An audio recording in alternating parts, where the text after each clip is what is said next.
Before we dive into today's episode, I want to extend a special invitation to all of our listeners.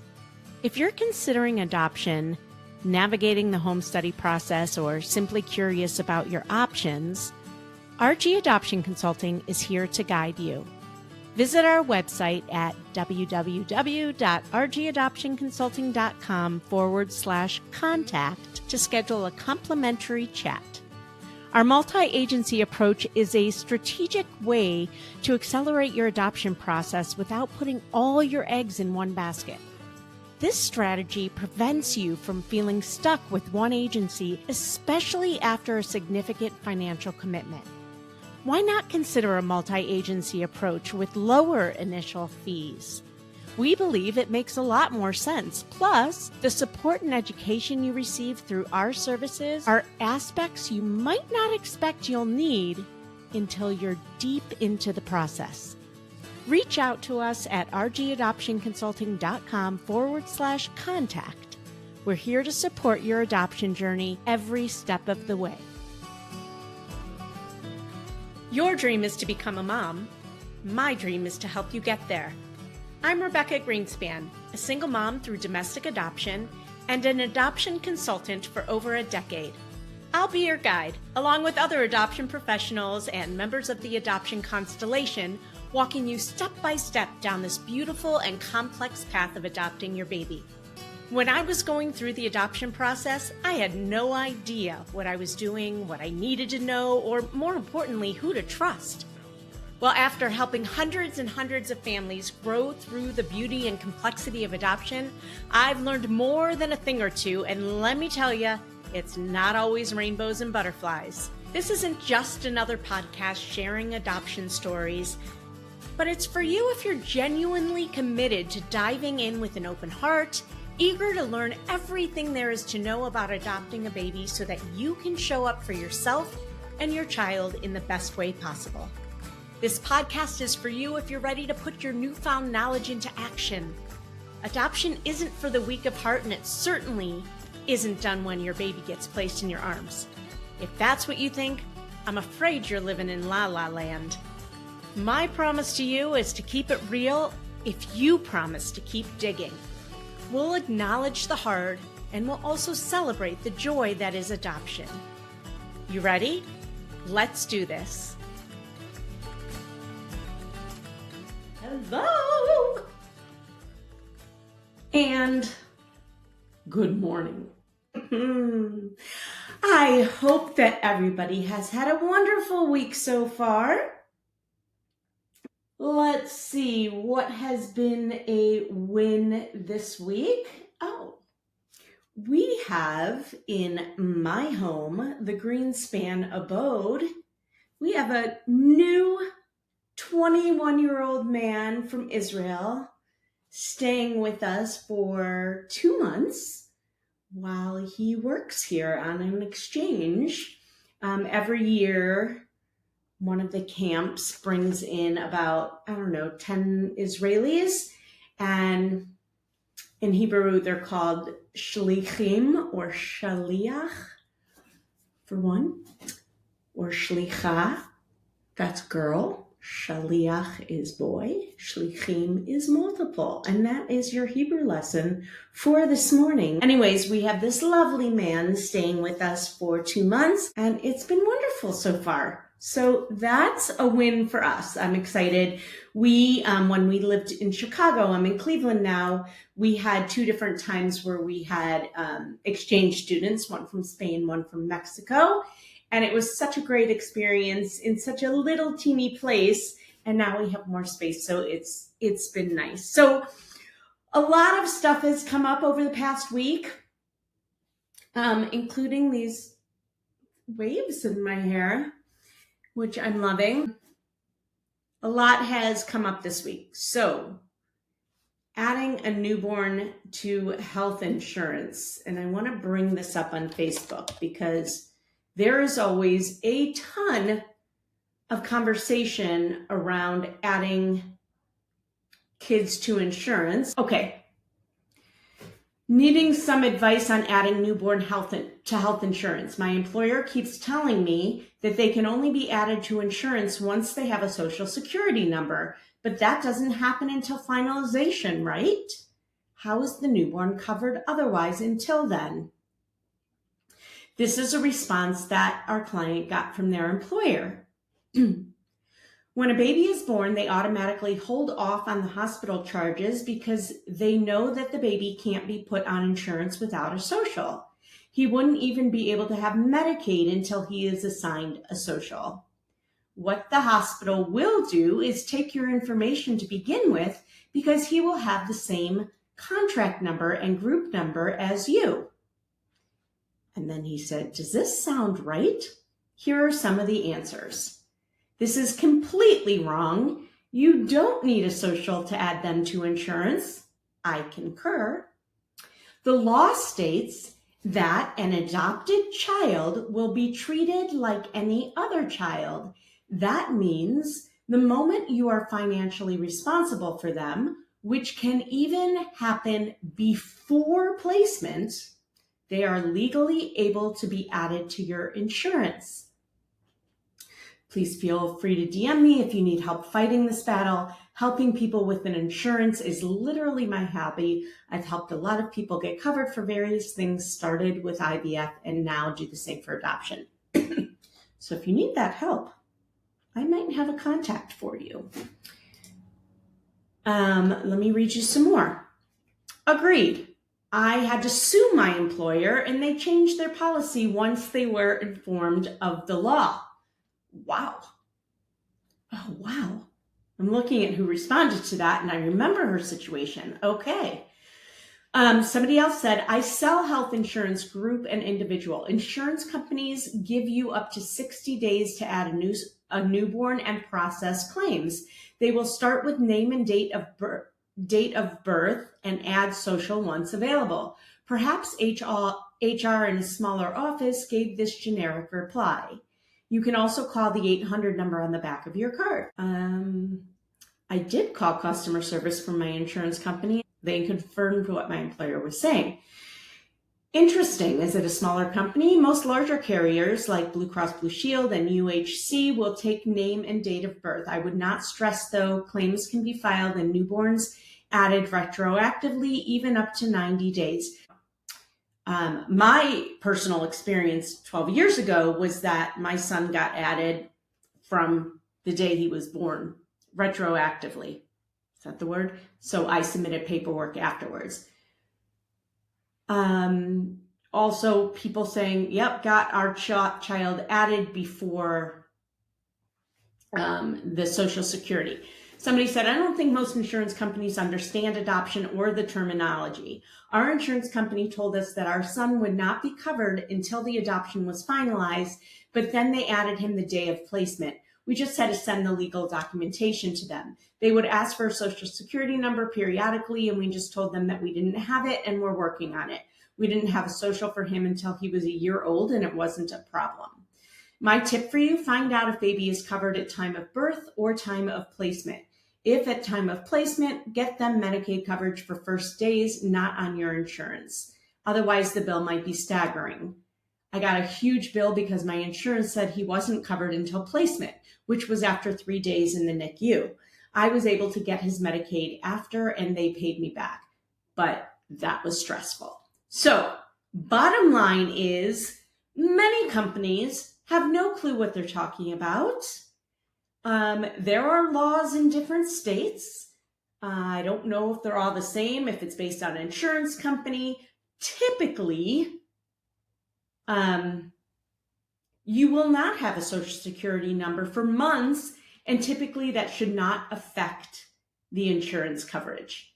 There are about 50 responses to this. I'm not going to read them all, but I think this is a huge issue, especially for companies not really truly understanding the lingo of adoption and or the laws, because not everybody deals with this on a daily basis. Very interesting. Being uncomfortable with a Zoom call. Oh, here's another one. These were great conversations. Hold on. Let me see if I can find this really quickly. Okay, here we go. Our 5-month-old daughter's birth mom is requesting we do a Zoom call. We only communicate by Child Connect, which is an online portal where it's usually set up through an agency where you connect online and no revealing information. That's not the word I'm looking for, but that's the word that's coming to this woman's brain right now, is shared. We only communicate by Child Connect and are not comfortable sharing all of our contact details. How would you go about doing this? Our agency said that it's up to us to talk however we want. Any advice is appreciated. Okay, this is a great one. Here are some of the comments. Do you have any safety concerns? Somebody asked. And then she said, maybe a little. We started as a closed adoption and are navigating towards open because birth mom has changed her mind about openness. We're trying to do what is best for our daughter. This may be an unpopular opinion, but we did foster care for several years prior to adoption and dealt with truly dangerous bio parents who ended up in prison. I fully understand the safety piece. And this is a concern for a lot of people. So I'm not going to throw in my personal opinion here one way or another, but I want you to listen because there are, people are so quick to jump in with their opinions about things. But unless you know, one, where somebody's coming from, and two, what they're dealing with, you might not fully, you need to understand the full picture. So she has dealt with foster care. The family was not safe. Our foster girls went to other family after over 3 years with us about 3 years ago. And I'm only now starting to see how important that familial connection is, not only for their identity, but as they relate to other kids at school and their families. If you plan to be open with your daughter about adoption, she will eventually want to know about her birth mom. We were always told by our foster girls therapists that it's in their best interest to know early on and not having a bomb dropped at 16. Agreed. We use Skype with our son's birth mother. I always have a pit in my stomach before we get on, but feel better after. I want him to know her and see her and not try to find her at 16 because he's built up an image of her that's unrealistic. I hope you're listening to this because this is so important. 5 months is kind of young, but I think you could also set some clear boundaries about what to expect from your daughter, how long, etc. She will probably be super nervous before, and might even cancel a few times. Our son's birth mother brings it up a lot, but has only followed through twice in 2 years. As our foster girls got older, we made it clear to their bio families that we would follow their cues. They could turn off the call whenever they wanted, and no one would be mad.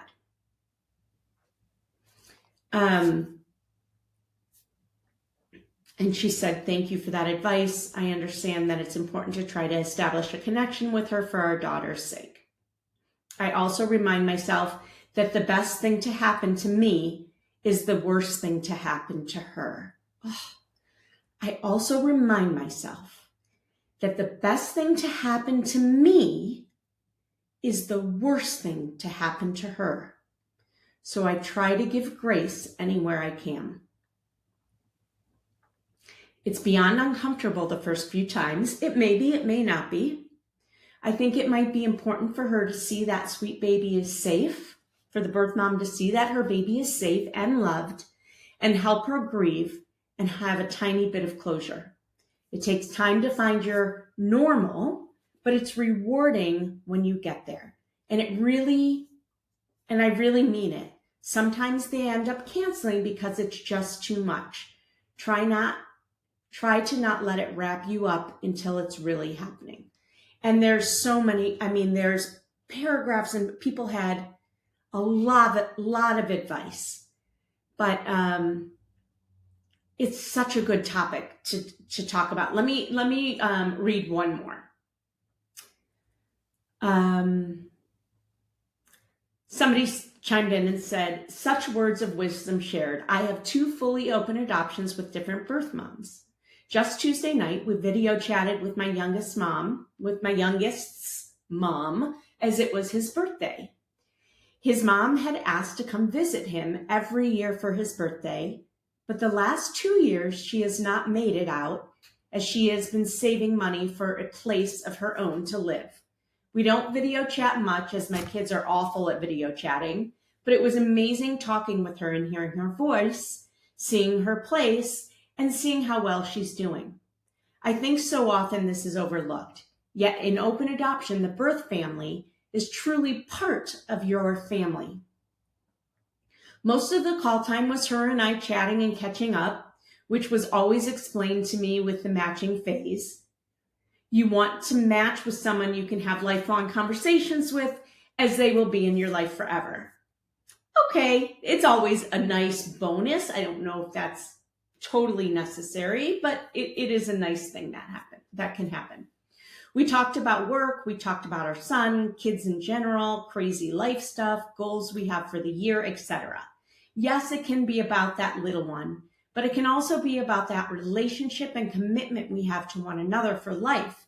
In my case, it's us and 2 moms. Oh, it's in this case, it's us 2 moms, bio and adoptive, committed to loving one little guy for life and ensuring he makes it through life, knowing he is loved more than anything in the world. I know my situation is a tad different since both adoptions are fully open, but it is for the reasons you stated that I work hard to keep the relationship going. I don't want my boys wondering or fantasizing. If someone asks them a question about their family and they want to respond about their birth family, I want them to have that choice, as their birth family is part of their roots, just as their adoptive family is. I do my best to continually present to my kids, we are one family, birth and adopted, so they never feel like they have to choose in any way. They have Mama N, Mama D, and Mama, and we all love them. I have goosebumps throughout my whole body. What a beautiful thought. And there are so many more. This was such a rich conversation. So that came up this week in our community. Oh, gosh, I feel like that was like, okay, mic drop. That was such a good sentiment. A good sentiment. Let me talk a little bit about prepping for the hospital and getting a hospital plan. Okay, kind of backing up in our process. So we talked a little bit about post-adoption, right? Especially in that first year or two, when you're still navigating the waters, building boundaries, setting boundaries, creating relationships, learning about each other, building trust, all of that stuff. That can be uncomfortable and hopefully becomes more comfortable. But let's take the step before the adoption even happens. So you're working with an agency or an attorney. They will likely, about 3 weeks before the birth, maybe a month to 3 weeks before the birth, set a hospital plan with the expectant mom. And that hospital plan includes things like who's going to name the baby ultimately, you or adoptive parents. Do you want to breastfeed? If it's a boy, are you making the decision about circumcision? Or are you going to let the family? Who do you want to hold the baby first? Do you want anyone in the room when you're giving birth? Do you want the baby in the room with you? Or do you want the baby in a nursery? Or do you want the baby in a room with the adoptive parents? And do you want to ask the hospital to give the adoptive parents their own room? These are all things that are discussed in a hospital plan prior to the birth and is given to the hospital and shared with the hopeful parent so that everybody can hopefully be on the same page. Now, sometimes you are at a hospital that is very adoption friendly and that looks at that plan and gladly adheres to what the expectant mom and now the birth mom asked for and wanted.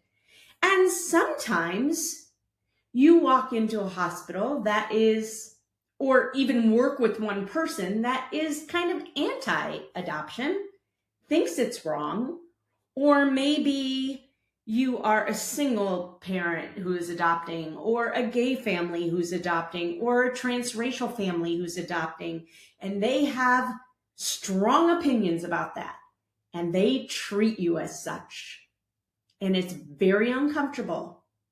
Or maybe the mom said she didn't want to hold the baby first, but the nurse thinks it's important for her to do so, so puts the baby in her arms after she's born.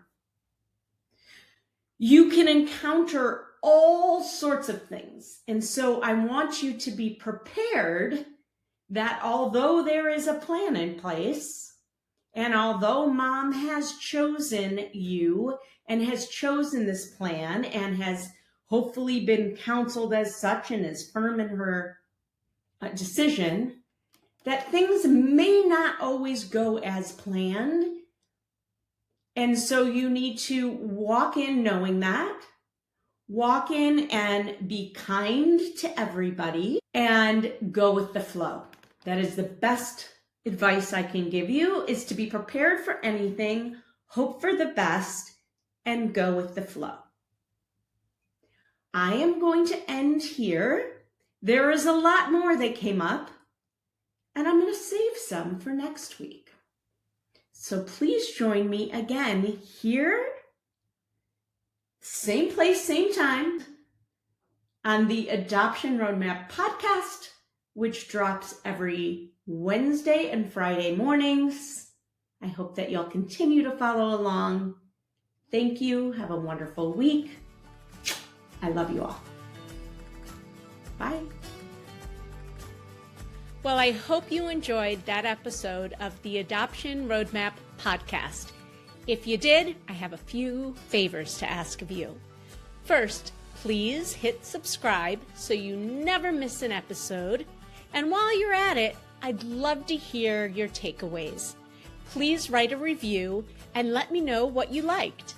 And if you have a question or a suggestion on what you'd like to hear, I'd love to hear that too. Please shoot me an email at support@rgadoptionconsulting.com and let me know what you'd like to hear about. And if you have a question, I may just answer it online. Thanks again for listening. Tune in every Wednesday and Friday morning for a brand new episode of the Adoption Roadmap podcast. Until next time, bye-bye.